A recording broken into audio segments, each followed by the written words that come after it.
I've always been the kind of person who fades into the background. I find comfort in the quiet, in the predictability of numbers and the silent logic of a well-organized spreadsheet. As an accountant, I thrive on it. My life is a carefully balanced ledger, and that's just how I like it. But family weddings? They were a chaotic, unpredictable storm. And I was always at the center of it. This wedding was for my cousin, Sarah, but it might as well have been a public interrogation. It was the third wedding I'd been to in 5 months, and the questions had only gotten more pointed, more aggressive. I found myself hovering by the beverage station, pretending to be deeply engrossed in the ice carvings, when my Aunt Carol struck. She had a way of smiling that didn't reach her eyes. "Clara, honey, are you enjoying yourself?" "Oh, yes, Aunt Carol. The music is lovely." She leaned in, her voice dropping to a conspiratorial whisper. "You know, your cousin, Emily, just got engaged. And you're still, well. Your father says you're very busy with work, but a woman your age should be focused on other things. You're not getting any younger, dear." The words were a hammer blow. It wasn't just a comment, it was a judgment. My cheeks burned with shame. I wanted to tell her that my job was my passion, that I was perfectly happy with my life as it was, that I didn't need a man to validate my existence. But the words caught in my throat like fishbones. I was too shy, too used to the quiet life I'd built for myself to make a fuss.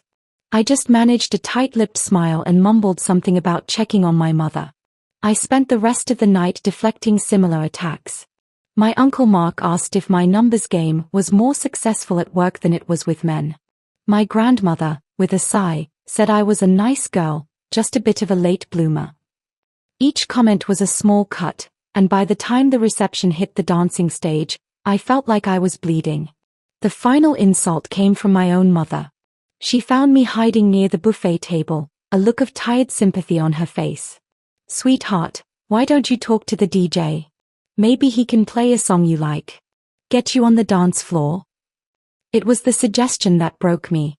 Even my own mother saw me as a problem to be fixed, a sad little bird who needed to be shoved out of the nest. The tears I'd been fighting all night began to blur my vision. I felt a wave of hot, choking shame. I couldn't do this anymore. My eyes burned. A hot, angry tear slipped down my cheek, but I quickly wiped it away before anyone could see. The happy music of the reception was suddenly a mockery. I couldn't stay here a second longer. I muttered a quick excuse about needing the restroom and fled the ballroom. I pushed through the heavy doors and found a secluded courtyard, the cool night air a welcome relief. My body was trembling, and I leaned against a stone wall, burying my face in my hands. The tears finally falling without restraint. I was so sick of being the quiet, awkward one. I was sick of being pitied. I was sick of my family's well-meaning but soul-crushing advice. I was so tired of being a disappointment. My fingers trembled as I pulled out my phone. I knew what I was about to do was crazy, but my sanity was already on the line. I opened a private browser and typed 3 desperate words: boyfriend for hire. The results were mostly what I expected: sketchy escort services and dubious dating sites. Then, one link caught my eye. It wasn't slick or overtly sexual. The title simply read, Apex Partners, Professional Companionship and Social Strategy. The description was short and to the point: don't just survive social gatherings. Dominate them. We offer personalized companionship for high-stakes events. I clicked the link. The website was clean and professional. There was a section with testimonials, and one of them was from a charlatan who said he was a lifesaver at my company retreat. I finally got my promotion. Another from a James P. raved about navigating a tricky family reunion. Below the testimonials was a single photograph. It was a close-up of a man's face. He had dark, messy hair and a strong jawline. But it was his eyes that held me captive. They were a stunning, almost predatory shade of hazel, and they held an intensity that was almost frightening. They weren't the kind of eyes that promised to make you feel comfortable. They were the kind of eyes that promised to make everyone else uncomfortable. The profile name was simply Reese. In that moment, I knew. I wasn't just hiring a boyfriend to get through the next wedding. I was hiring a shield. A weapon. I wasn't going to just survive the next family gathering. I was going to conquer it. I tapped the contact button, my heart hammering in my chest. For the first time all night, I felt a flicker of something other than shame. I felt hope. Chapter 1. The Monday after the wedding was a strange mix of relief and dread. My office, a sterile box of white walls and humming computers, was my sanctuary. Here, the only judgments were numerical. Debits, credits, and profit margins. No one cared if my personal life was an empty column. Yet, even here, a new kind of anxiety hummed beneath the surface. It was the digital kind, a flashing notification in the corner of my mind. I had sent the email to Alpha Solutions at 3 a.m, fueled by desperation and a half-eaten slice of leftover wedding cake. Now, with the sun bright and my coffee cold, it felt like a terrible mistake. What was I thinking? Hiring a stranger to pretend to be my boyfriend? The entire concept felt undignified. It was the kind of thing you read about in trashy novels, not something a rational, 27-year-old accountant with a master's degree did. I spent the morning alternating between analyzing a client's finances and refreshing my email inbox. My heart jumped every time a new message popped up. I was simultaneously hoping to hear back and praying I never would. By noon, I was a mess. Then, a new message appeared at the top of my inbox. The sender was a single name, Reese. The subject line was simply, meeting inquiry. I felt my breath hitch in my chest. This was real. I clicked it, my finger trembling. The email was short and to the point. Miss Clara, thank you for your inquiry. Your request has been reviewed. I am available to meet for a consultation this Wednesday at 10 a.m. A coffee shop, the Blue Owl, at the corner of 5th and Elm. Please reply to confirm. There was no flowery language, no sales pitch. Just a direct, almost commanding tone. It was so confident, so utterly sure of itself, that it felt like it had already made the decision for me. I typed my reply, a simple confirmed. See you Wednesday, and hit send before I could change my mind. The next 48 hours passed in a blur of nervous anticipation. I tried to focus on work, but my mind kept drifting to the meeting. I found myself thinking about what I would wear, how I would act. I even rehearsed lines in my head. I'm looking for a professional companion. The goal is to stop my family's nagging. It's a business transaction, nothing more. It sounded ridiculous even in my own mind. Wednesday morning arrived, and I was a wreck. I chose a conservative, navy blue dress that was professional and unremarkable. I put my hair up in a neat bun.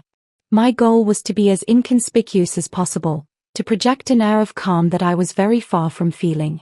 The Blue Owl was a small, bustling cafe, filled with the aroma of roasted coffee and the chatter of early morning regulars. I found a small table in the corner and ordered a black coffee, just to have something to hold. My palms were so sweaty they felt slick. I kept checking my watch, my heart thumping a frantic rhythm against my ribs. At exactly 10 a.m., the bell on the door jingled, and he walked in. I recognized him instantly from the website photo. The intensity of his presence was even more powerful in person. He wasn't a huge man, but he was built solid, with broad shoulders that strained against his simple, grey t-shirt. His dark jeans and worn leather jacket made him look rugged, a stark contrast to the perfectly coiffed businessmen at the other tables. He had a natural confidence that made him stand out without even trying.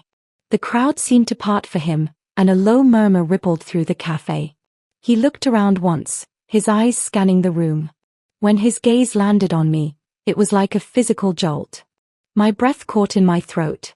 Those hazel eyes were even more piercing in person, and they held an unsettling kind of focus. He walked over to my table, his movements fluid and purposeful. Clara. His voice was deep and steady, a low rumble that felt like it resonated in my bones. Reese, I managed to squeak out, my voice barely a whisper. He didn't sit down right away. He just stood there, looking at me. He wasn't just looking at my face, he was taking in my entire demeanor. My hands gripping the coffee cup, the slight tremble in my shoulders, the way I refused to meet his gaze for more than a second. It felt less like an appraisal and more like an assessment. He was taking my measure, and I knew I was coming up short. "You look nervous," he said, his tone matter-of-fact. Not a question. A simple statement of fact. I flinched. "I'm not." It was a lie, and we both knew it. A ghost of a smirk touched the corner of his lips. He finally slid into the chair opposite me. "Let's not waste time, then. You want to hire me. Tell me what you need." He got straight to the point. No small talk. No pleasantries. It was a business transaction, just as I had rehearsed, but I hadn't prepared for the sheer weight of his presence. He was so calm, so centered, that my own anxiety felt like a frantic, buzzing insect in comparison. I took a deep breath. "I have a string of family weddings coming up. My cousin Melissa's is in 2 weeks. Then there are 2 more this fall. My family is very focused on my personal life. I need a date to these events. Someone to be a buffer. To look convincing." He nodded slowly, his eyes never leaving my face. "Convincing. What does that entail?" "Just a lot of hand-holding. A quick, believable backstory. We met at a coffee shop, maybe. We're very happy. That's it. Nothing physical, of course. This is purely professional." "Of course," he said, his voice low. "And the goal? To get them to stop nagging. To show them I'm fine. To get them off my back." He leaned back in his chair, folding his arms across his chest. The movement was so fluid it was almost hypnotic. "That's not the goal, Clara. That's the symptom. The goal is to feel powerful enough that their opinion doesn't matter. To show them you're more than just their perception of you. To stand up for yourself." His words hit me like a splash of cold water. He had seen straight through me. He didn't just see a woman hiring a date. He saw a woman at the end of her rope, desperate for a way to feel strong. I felt a hot flush of embarrassment, but also a flicker of something else. Something like respect. He wasn't just a hired hand, he was a consultant. He was a professional in the art of social dynamics, and he had just shown me how good he was. "I can do that," he said, and for the first time, he smiled. It was a small, almost imperceptible shift of his lips, but it changed his entire face. "My services aren't cheap. My rates are a flat fee per event, plus a retainer. And there are conditions." "Conditions?" "You follow my lead. No questions. When we're together, you're my partner, and I am the lead. You do what I say. You speak when I tell you to. You stop apologizing. Every nervous tick, every fidget, every hesitant word, you will get rid of it. You hired me to be an alpha. That means you have to trust that I know how to handle these situations. You can't just look the part. You have to learn to be it, too." He was asking me to change. Not just to put on a show for a few hours, but to fundamentally alter the way I carried myself. My mind reeled. The price he quoted was astronomical, a figure that made my accountant's heart clench. It was more than I was comfortable spending. But his words, his challenge, had already planted a seed. "What if I can't?" I whispered, my voice thick with emotion. Reese just stared at me, his intense gaze unwavering. "You can, Clara. The question is, are you ready to stop hiding?" He slid a tablet across the table. It had a simple digital contract on the screen. The terms he'd just stated were written out in neat, crisp font. There was a button at the bottom, accept. I looked at the screen, then at him. He didn't pressure me. He just waited, his expression neutral. In that moment, I saw a reflection of myself in his eyes. A timid, small person who had let herself be walked all over for too long. My shame was a palpable thing, an almost visible weight on my shoulders. I was tired of it. I was so tired of being weak. I took a deep breath, ignored the scream of my accountant's brain, and pressed the button. The screen flashed, and a digital signature appeared. "Reese." It was done. "Good," he said, his voice a low rumble. "Our first meeting is Friday morning. Dress for a garden party. We have a lot of work to do before that wedding." He stood up, his chair scraping against the floor, and I realized I had just signed a contract with a man who wasn't just going to pose as my boyfriend, but who was going to change me. I felt a surge of fear mixed with a thrilling sense of relief. I had given up control, but in doing so, I had taken the first step toward reclaiming my power. Chapter 2. The world felt different after I pressed that button. The air in the coffee shop was no longer thick with my anxiety. It was charged with a thrilling, terrifying energy. I had signed a contract with a man who promised to turn me into someone else, someone stronger. When he stood up to leave, I felt a magnetic pull to stay put, to watch him go, to see if he would look back. He didn't. He walked out of the cafe with the same purposeful stride he'd walked in with, leaving me alone with my cold coffee and the monumental decision I'd just made. The rest of the week was a blur of frantic preparation. The initial fear gave way to a desperate need to be ready. I went to the library and read books on body language and assertive communication. I practiced smiling in the mirror, trying to make it look genuine instead of strained. I went through my closet, but nothing seemed right for a garden party. Every outfit I owned was built for blending in, for becoming invisible. I ended up buying a new dress, a simple, forest green dress with a delicate pattern of embroidered leaves. It was outside my comfort zone, but it wasn't loud. It was a compromise. When Friday morning arrived, I was a nervous wreck again. I spent an hour trying to get my hair to look effortlessly wavy instead of its usual neat bun, a task I ultimately failed at. I had a small, private freakout when my eyeliner smudged. I was trying to change, but the old Clara was still very much in control, and she was terrified. The address Reese had sent me was for a private estate on the outskirts of the city. I drove there in my sensible sedan, my knuckles white on the steering wheel, my heart pounding with every turn. The estate was breathtakingly beautiful.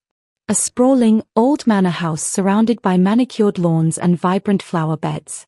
It felt like something out of a movie, and I felt completely out of place. I parked my car and took a deep, shaky breath, mentally rehearsing my lines. This is a business meeting. This is a business meeting. This is a business meeting. I walked up the long stone path, the heels of my shoes sinking slightly into the soft grass.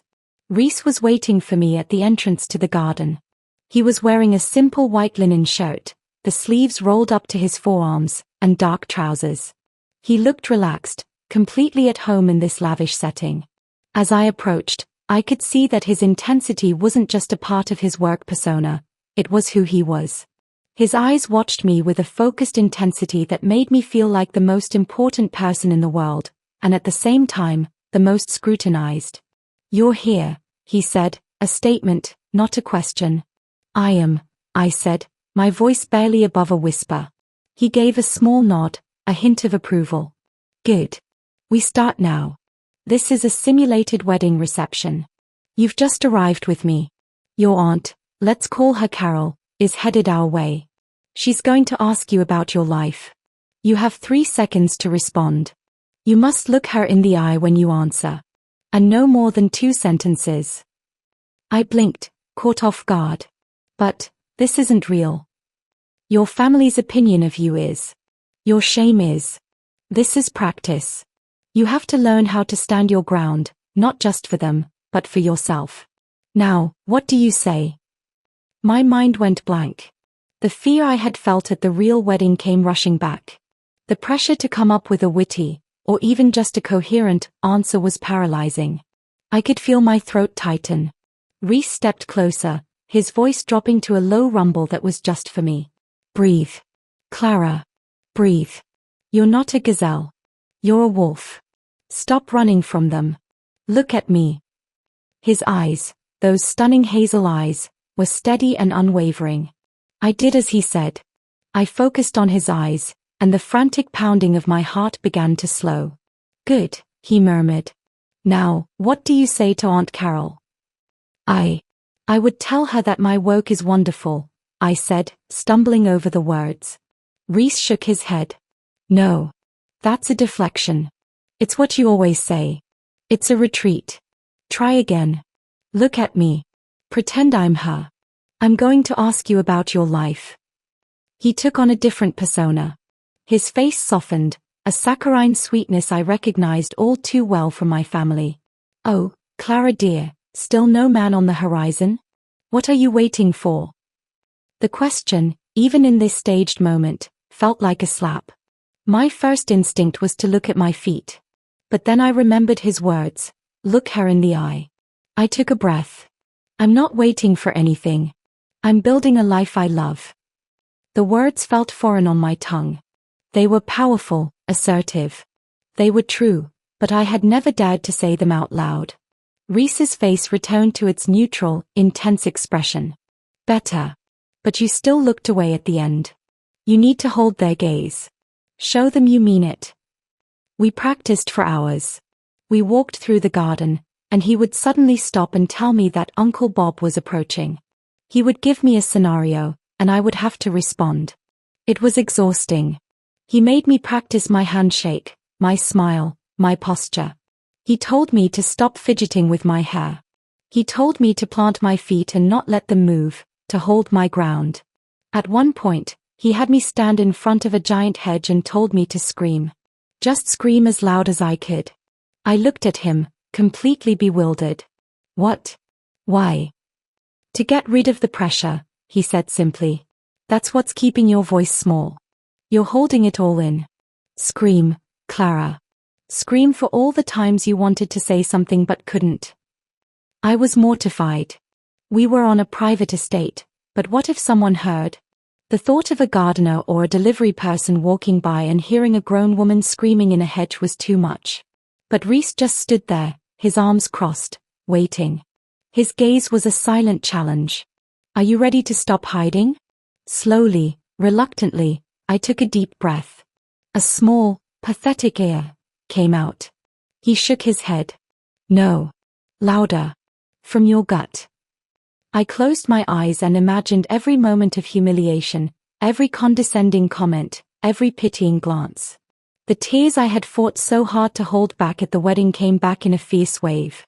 This time, I didn't try to hide them. I let out a guttural, furious scream that ripped from my throat, a sound filled with rage and frustration and all the years of feeling small. I screamed until my throat was raw and my chest hurt. When I opened my eyes, Reese was still standing there, watching me. But his expression was different. It was soft, almost empathetic. He didn't say anything. He just handed me a glass of water from a small cooler he had brought with him. I drank it in one long gulp, my hands shaking. "Good," he said, his voice as soft as I had ever heard it. "That was good." I felt a profound, exhausting sense of relief. It was like I had been holding my breath for a decade and had finally let it out. I wasn't fixed, not yet. But something inside me had shifted. The cement that had held me in place for so long had a crack in it. He then took a step closer, and my body tensed. "Now for the fun part," he said, his voice returning to its normal, steady cadence. "The social navigation. At Melissa's wedding, there will be a lot of people. When we walk in, you need to be glued to my side.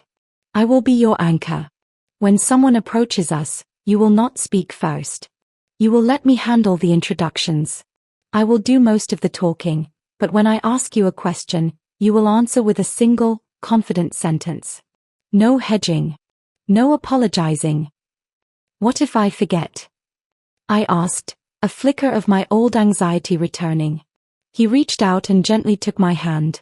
His touch was firm and warm, a shock of pure sensation against my skin. "You won't," he said. He didn't say it like a guess. He said it like a promise. "And when it gets too overwhelming, you look for me. I'll always be close by. We'll have a signal. When you need to leave, just squeeze my hand. Once. And I'll get you out of there." The sincerity in his voice was so unexpected that it almost made me cry again. This wasn't just a business transaction for him. It was a partnership.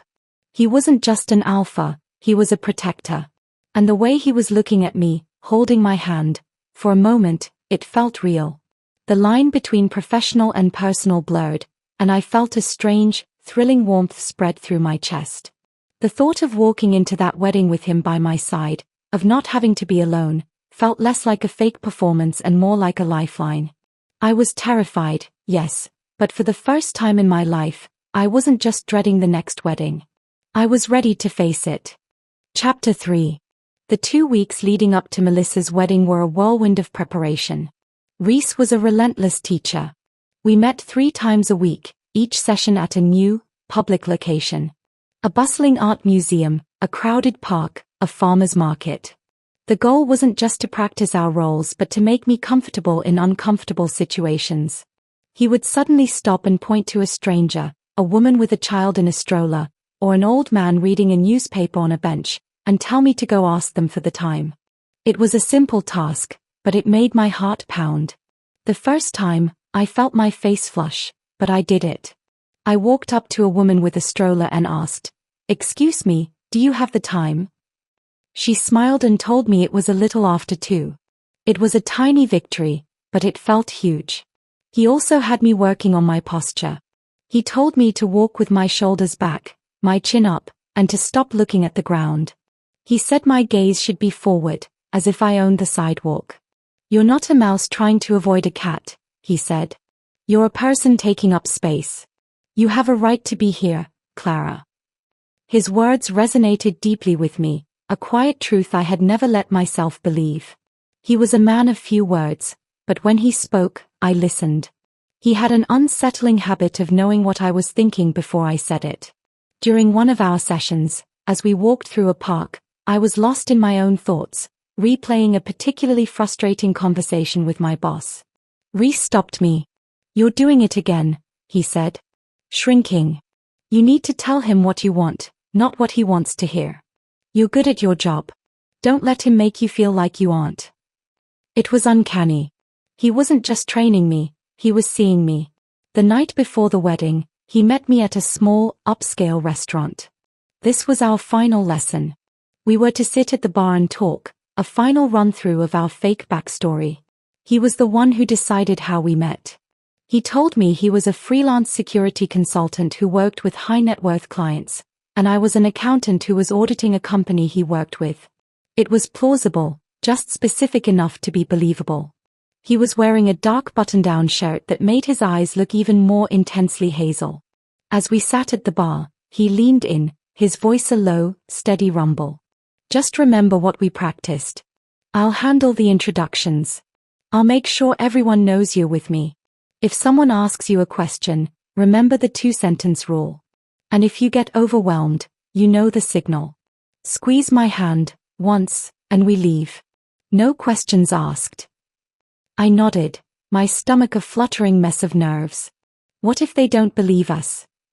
He reached across the bar and took my hand. His touch was warm and firm, a steady anchor in my sea of anxiety. It was the first time he had initiated physical contact since that first lesson, and a jolt of electricity shot up my arm.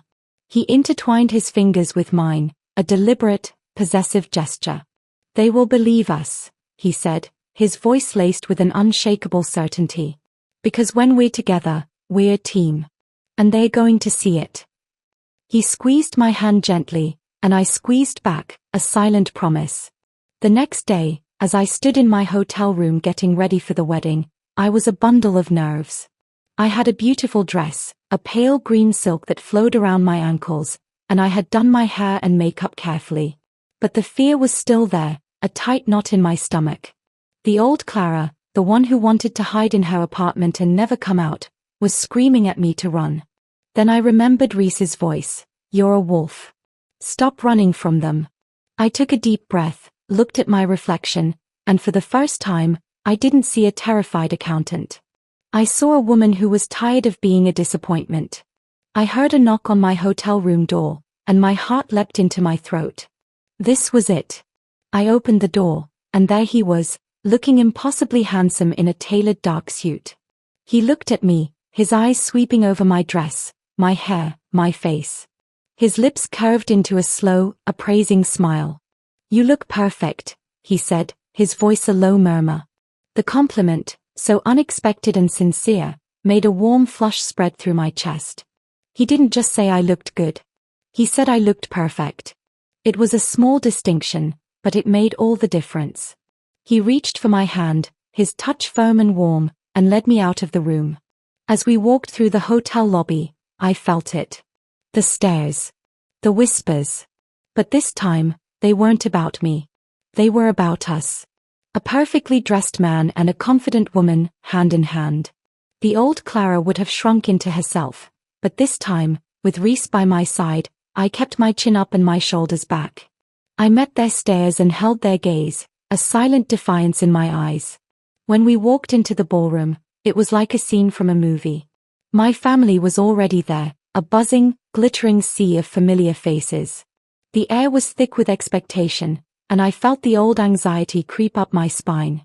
But then, I felt the reassuring squeeze of Rhys's hand. He was my anchor. Aunt Carol was the first to approach, a perfectly coiffed vulture with a predatory gleam in her eye. She looked from me to Rhys, her expression a mix of shock and suspicion. "Clara, dear. You brought a guest." Rhys stepped forward, his smile confident and charming, a stark contrast to his usual intensity. "Hello, I'm Rhys. It's so lovely to meet you, Mrs. "Oh, no, dear, you can just call me Carol," she said, her voice a sickly sweet imitation of her usual tone. She turned her attention to me, her eyes narrowed. "Clara, you never said you were seeing someone." I felt the old fear rise in my throat, but then I felt Rhys's hand in mine. It was a silent reminder. "You're a wolf. Hold your ground." I looked at Aunt Carol, and for the first time in my life, I didn't look away. I didn't shrink. I just smiled, a small, confident smirk. "I know," I said. It was just 2 words, but they held a power I had never known. The defiance in my voice, the confidence in my eyes, caught her off guard. She looked from me to Rhys and back again, her face a mask of confusion. Rhys just smiled, a possessive, territorial smile. "She's a very private person, Carol. She likes to keep her cards close to her chest. I'm just the lucky one she decided to show."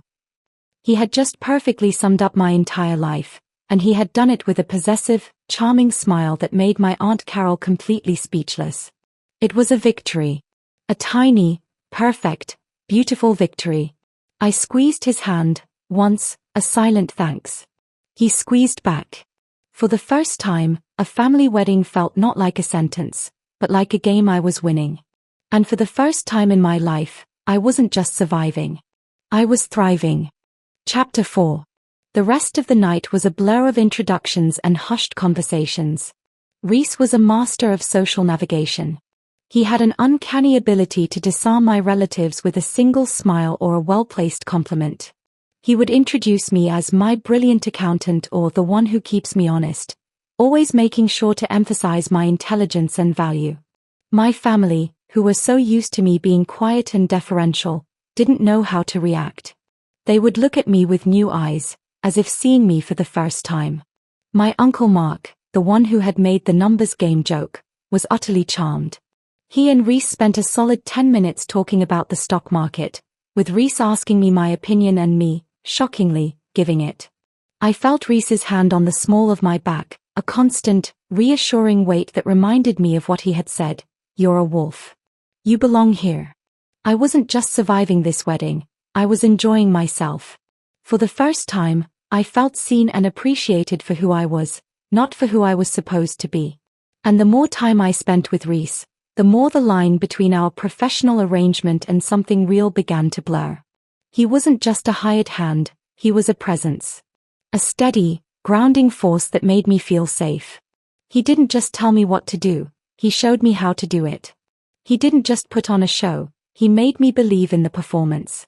I found myself looking at him, really looking at him, and seeing not just the sharp jawline and the intense eyes but a quiet kindness. The way he talked to my grandmother, patiently listening to her stories about my childhood, or the way he gently moved a little girl out of the path of a waiter with a tray of drinks. These were not things he was being paid to do. This was just who he was. The climax of the night came during dinner. We were seated at a large table with my parents and a few other relatives. My mother, who had been completely taken with Rhys from the moment she met him, leaned across the table. "Rhys, dear, it's a pleasure to finally meet the man who put a real smile on my Clara's face." Rhys's hand, which had been resting on my leg under the table, gave a small, warm squeeze. The pleasure is all mine. Your daughter is a truly remarkable woman. The word remarkable felt like a shield, deflecting all the pity and judgment I had carried for so long. Just then, an elderly man approached our table. He was short and stout, with a mischievous twinkle in his eye and a thick shock of white hair. He wore a simple, elegant suit that looked expensive but well worn. My mother's face paled slightly. Oh, dear. That's Mr. Abernathy. He's an old family friend. A bit eccentric. The man came to a stop at our table, his eyes, a startling pale blue, sweeping over everyone until they landed on me and Reese. He smiled a wide, toothless grin. Well, look at this. A new face. And a very strong one at that. You must be Reese, the one Clara brought. His gaze lingered on me, then on Reese, then on our hands. Reese immediately stood up, his hand still on my leg, a silent, powerful gesture of claiming. Mr. Abernathy, it's a pleasure. Abernathy, the old man corrected, his voice a low, gravelly rumble. I'm a dear friend of the bride's grandparents. I've known this family for years. Never seen Clara look so, well, so radiant. You're good for her, boy. He winked at Reese. I can tell by the way you look at each other. The bond is strong. Very strong indeed. You can see it in your eyes, in the way your energies align. It's a beautiful thing. My parents exchanged a nervous look. Mr. Abernathy's words were strange, but he was a family friend, a harmless eccentric. But something in the old man's gaze, something deep and knowing, made the hair on the back of my neck stand up. He was not looking at us as a new couple. He was looking at us as something more. He leaned forward, his voice dropping to a whisper, but it carried across the quiet table. A true mated pair. So rare to see it in a world so full of discord. I can feel the bond, feel the energy you share. Take care of her, boy. She's a healer. A rare gift. And a strong alpha like you needs a steady mate by his side. The entire table went silent. My mother gave a nervous laugh. Mr. Abernathy, you've had too much champagne. But the old man just shook his head, his gaze unwavering. No champagne, dear. Just truth. I see things others don't. He gave a low, knowing chuckle. The blood tells its own story. The bond is not to be broken. He gave a small bow and then shuffled off, leaving a silence so heavy you could cut it with a knife. My father finally spoke. What in the world was that about? But I wasn't listening. My mind was reeling. Healer. Alpha. Mated pair. Blood. The words felt like they were in a language I didn't understand, a language that was both ancient and new. I looked at Reese. His jaw was clenched, his expression unreadable. He had gone completely still. All the calm, all the confidence, had been wiped from his face, replaced by a deep, cold fury. He finally turned to me, his eyes dark with an emotion I couldn't place. He leaned down, his lips close to my ear. We're leaving. Now. He didn't say it like a request. It was a command.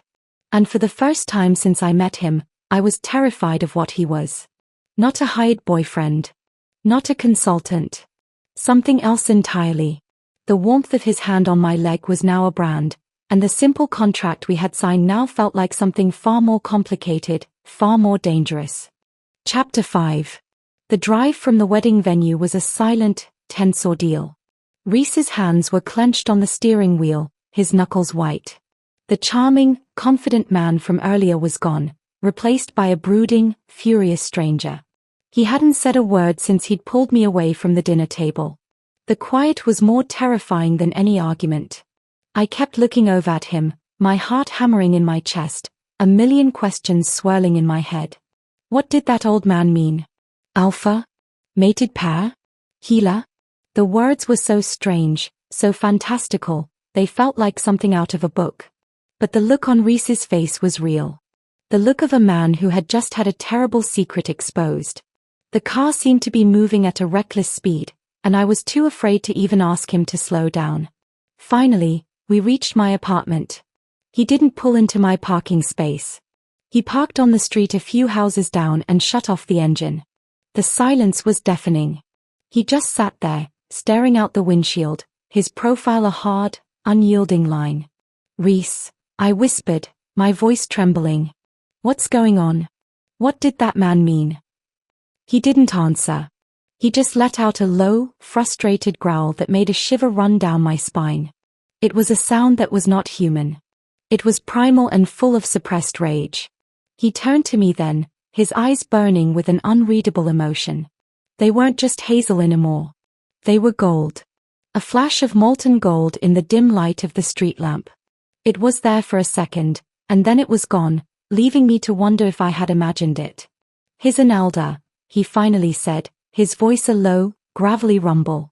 "He's part of the council. He's not just a wedding guest. He's a problem." "A problem? I don't understand," I stammered. "Who are you? What is he talking about?" He ran a hand through his dark hair, a rare sign of agitation. "Look, Clara. This is why I didn't want to get close to you. This is why I wanted it to be a simple, professional arrangement. My world is not your world. It's complicated." "Complicated?" I said, a hysterical laugh bubbling up in my throat. "Reese, a man at a wedding just called us a mated pair and you're glowing gold and you telling me it's complicated?" He flinched at the word glowing. It was a word I regretted as soon as I said it. It sounded crazy, something out of a fairy tale. But it was the truth. "I'm a werewolf," he said, his voice a low, direct confession. "My family, my pack, we're all werewolves. It's what I am. It's what I've always been." I just stared at him, my mind unable to process the words. "A werewolf? Like, with a full moon and fur and everything?" He gave a sharp, humorless laugh. "More or less. It's complicated. And the man, the elder, he's an ancient one. They can sense things. They can feel the bonds between people. And he thinks we're fated mates." The words hit me like a ton of bricks. Fated mates. It sounded like something you'd read in a romance novel. But this was real. The terror, the confusion, the strange, magnetic pull I had felt toward him from the very beginning. It all made a sick, terrifying kind of sense. "That's insane," I whispered. "I know," he said, his voice soft, almost pained. "And it's not true. We're not mated. It was a contract. A business arrangement. But the elders don't see it that way. To them, if he felt the bond, then the bond is real. And it means you're mine now." He said the last words with a grim finality that made my blood run cold. He was talking about ownership. About me being his, a possession. The warmth I had felt for him minutes ago was replaced by a cold fear. This wasn't a partnership. It was a cage. "I'm not yours," I said, my voice shaking with a defiance I didn't know I had. "This was a contract. I'm an independent woman. You can't just claim me." He leaned in, his voice dropping to a low, raw plea. "Clara, listen to me. I'm not trying to claim you. I'm trying to protect you. My pack is, they're not like me. They're old school. They believe in the old ways. And if an elder believes we're mated, they'll do anything to protect the bond. That means they will protect you, yes, but it also means they won't let you go. Ever." His confession, his plea, opened a new door of terror. He wasn't just a werewolf. He was a werewolf who was afraid of his own kind. And now, thanks to some elder with a powerful sense of smell, I was in danger. "So what do we do?" I asked, a sense of hopelessness washing over me. "We have two choices," he said, his voice grim. "We can tell them it's not true. That we're not mates. But they won't believe us. And if they believe you're a threat to the pack, they'll remove you. Permanently." I gasped. "You mean they'll kill me?" "I won't let that happen," he said, his voice a fierce, protective growl. "I swear it. The other option is, we lean into it. We make them believe the bond is real. We play the part. We make them believe we're already mated, and that there's nothing they can do to break us up. It's the only way to keep you safe." He was asking me to go along with a lie that would change my entire life. To pretend to be the mate of a werewolf I had just met. He was asking me to trade one set of shackles for another. And what about my life? I asked, my voice breaking. My job?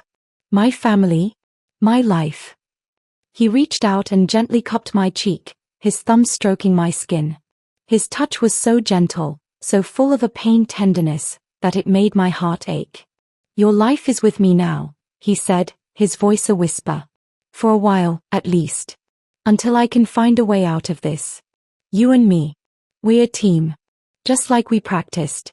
But this time it's for real.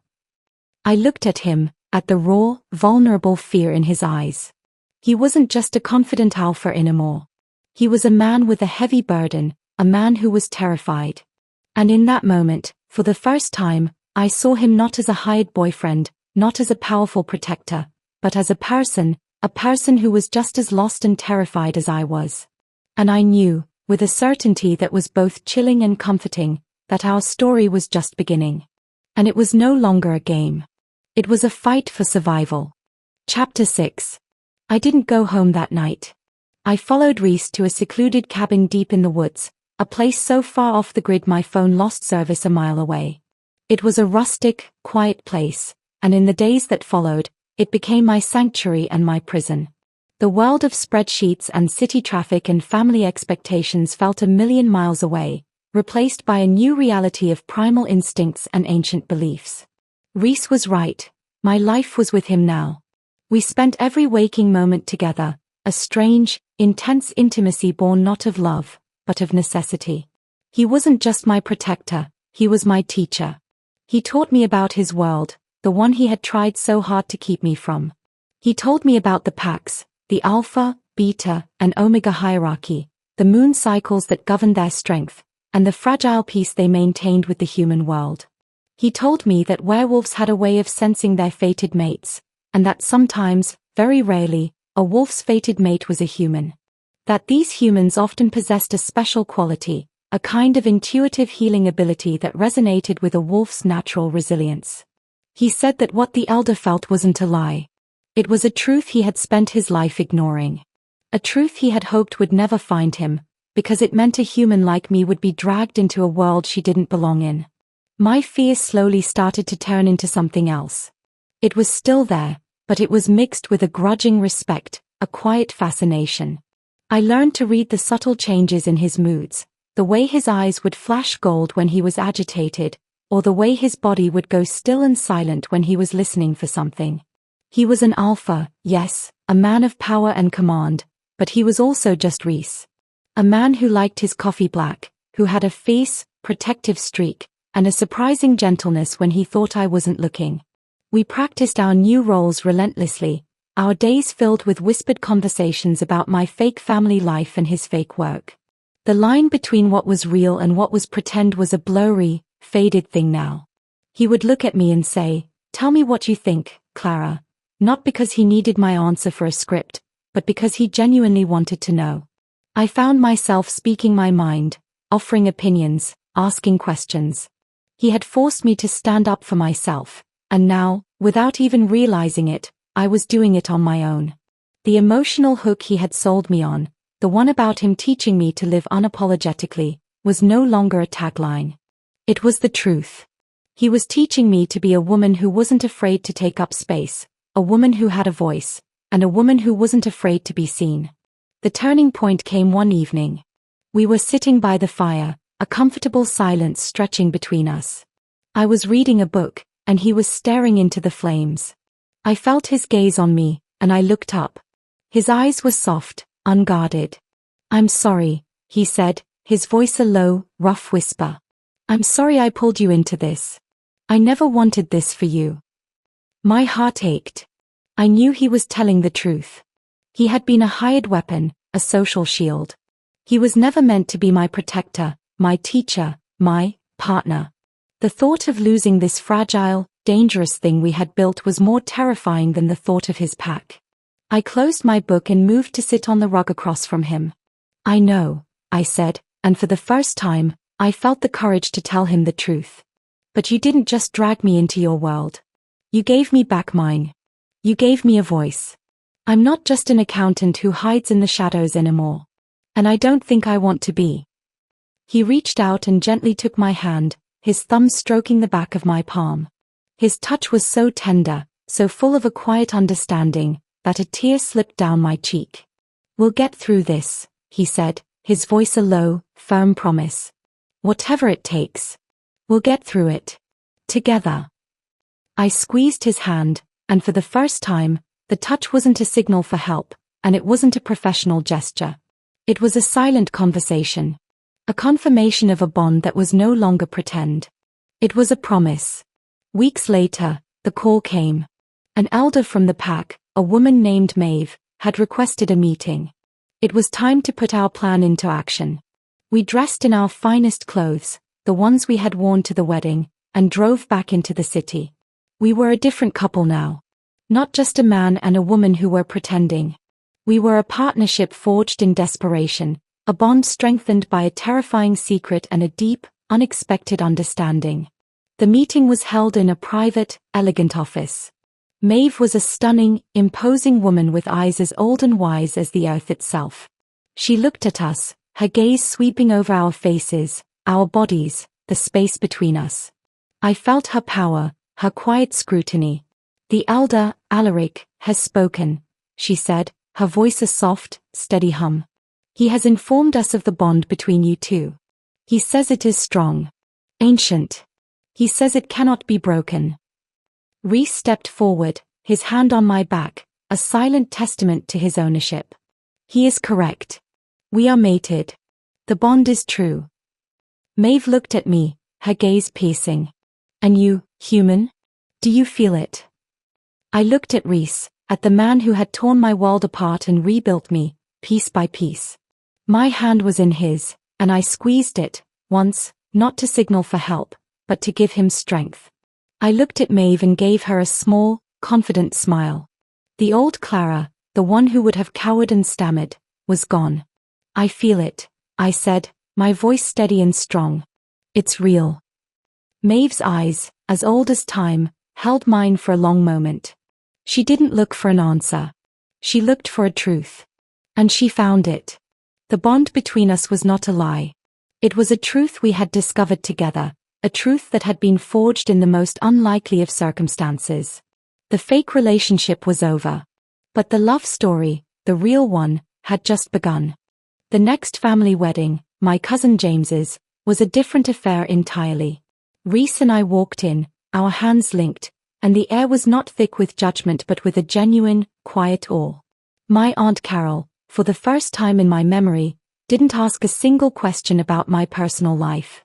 She just watched us, a look of pure, unadulterated shock on her face. The elder, Maeve, had accepted our bond. And with that, my life as I knew it was irrevocably changed. I still work as an accountant, but now my spreadsheets are balanced in a cabin in the woods. My quiet life is now filled with the low rumble of Rhys's voice, the steady presence of his hand in mine, and the silent, powerful knowledge that I am not just a person, but a part of something larger. I am a healer, not just in the metaphorical sense but in a literal one, as I have begun to understand my own abilities. And Rhys, my alpha, is no longer just a hired protector. He is my anchor, the man who saw my quiet strength and gave me the courage to use it. The contract was supposed to be a lie, a simple business transaction. But it was the most honest thing I had ever done. It led me to a truth I never knew I was looking for. We were a fake couple who became a real one, a terrified accountant and a lost alpha who found each other in the most unlikely of places. And our story, the real one, had only just begun. Thank you for following along with this story. If you enjoyed it and want to dive into more paranormal romance and fantasy tales, you can subscribe to our channel. Don't forget to hit the bell icon to get notified about our new videos and live streams. What did you think of the story? Let me know in the comments below.